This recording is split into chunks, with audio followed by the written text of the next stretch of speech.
আসসালামু আলাইকুম। বিকেলের নাস্তায় চায়ের সাথে হালকা স্ন্যাক্স থাকলে কিন্তু বিকেলটা একটু অন্যরকম হয়। আর সেই স্ন্যাক্সটাই যদি হয় ঝটপট আর হাতের কাছে থাকা মাত্র অল্প কয়েকটা উপকরণ দিয়ে, তাহলে কেমন হয় বলুন তো। বেঙ্গলি কিচেনের আজকের এপিসোডে তাই স্বল্প খরচে অল্প সময়ে মজাদার একটা স্ন্যাক্সের আইটেম নিয়ে হাজির হয়েছি। তো চলুন আর কথা না বাড়িয়ে মূল রেসিপিটা দেখে নিই।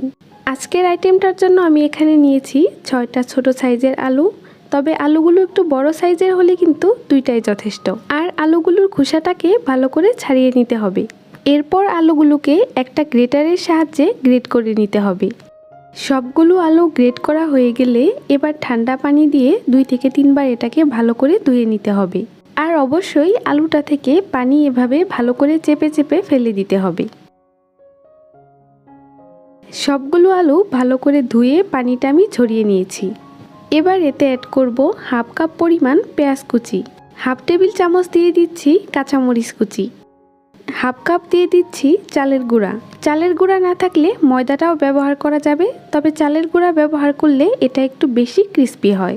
1 চা চামচ দিয়ে দিচ্ছি মরিচের গুঁড়া, হাফ চা চামচ চাট মশলা। চাট মশলাটা অবশ্যই দেওয়ার চেষ্টা করবেন, এটা দিলে দারুণ একটা ফ্লেভার আসে। অল্প পরিমাণে দিয়ে দিচ্ছি আদা বাটা, জিরা বাটা। সবশেষে দিয়ে দিচ্ছি স্বাদমতো লবণ। এবার সবগুলো উপকরণ একসাথে ভালো করে মাখিয়ে নিব। এই স্ন্যাক্সটা তৈরির ক্ষেত্রে আলুটা কুচি না করে আলু সেদ্ধ করেও কিন্তু আপনারা ব্যবহার করতে পারেন। সবগুলো একসাথে ভালো করে মেখে নেওয়া হয়ে গেলে এবার এটাকে একটা সাইডে রেখে দিচ্ছি। এখানে আমি নিয়েছি একটা সেদ্ধ ডিম, আর ডিমটাকে এবার 4 ভাগ করে কেটে নিব। এবার সেই মিশ্রণটা থেকে আমি খানিকটা নিয়ে নিয়েছি, আর এর ঠিক মাঝখানে দিয়ে দিব কেটে রাখা এক টুকরো ডিম। এখন এর উপরে আরও কিছুটা মিশ্রণ দিয়ে এটাকে চেপে চেপে একটু লম্বাটে শেপ দিয়ে দিতে হবে। এই তো এটা হয়ে গেল। ঠিক একইভাবে আমি সবগুলো বানিয়ে নিব। এবার এগুলো ভাজার জন্য চুলায় একটা প্যানে আমি পরিমাণ মতো তেল দিয়ে দিয়েছি। তেলটা গরম হয়ে এলে এর মধ্যে সেই স্ন্যাক্সগুলোকে দিয়ে দিব। তেলটা একেবারে গরম করে কিন্তু এগুলো দেয়া যাবে না, আর চুলার আঁচটা এ পর্যায়ে মিডিয়ামের থেকে একটু কম রাখতে হবে। আলুটা যেহেতু আমরা এখানে কাঁচাই ব্যবহার করেছি, তাই আলুটা সেদ্ধ হতেও কিন্তু একটু সময় লাগবে।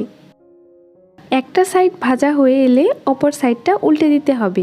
এভাবে কিছুক্ষণ উল্টে পাল্টে ভেজে নিয়ে সুন্দর একটা গোল্ডেন ব্রাউন কালার আসা পর্যন্ত অপেক্ষা করতে হবে। কিছুক্ষণ পর দেখতেই পাচ্ছেন এতে খুব সুন্দর একটা গোল্ডেন ব্রাউন কালার চলে এসছে, আর আলুটাও ভালো করে সেদ্ধ হয়েছে। এবার এগুলোকে আমি তুলে নিব, আর একটা টিস্যুর উপর তুলে নিচ্ছি, এতে এক্সট্রা যে তেলটা আছে সেটা ঝরে যাবে। তো এই ছিল আমার আজকের স্ন্যাক্স আইটেম। আর মাত্র একটা ডিম দিয়ে আমার এরকম 4টা স্ন্যাক্স হয়েছে। এরকম মাত্র একটা ডিম দিয়ে স্ন্যাক্সটা তৈরি করে কিন্তু 4 জনকে পরিবেশন করতে পারবেন। বিকেলের আড্ডায় চায়ের সাথে খেতে কিন্তু এই নাস্তাটা অসাধারণ লাগবে। রেসিপিটি কেমন লাগলো কমেন্ট করে অবশ্যই জানাবেন। আর নিত্য নতুন এরকম আরও রেসিপি পেতে আমার চ্যানেলটিকে সাবস্ক্রাইব করতে ভুলবেন না। আজকে তাহলে এখানেই বিদায় নিচ্ছি। আল্লাহ হাফেজ।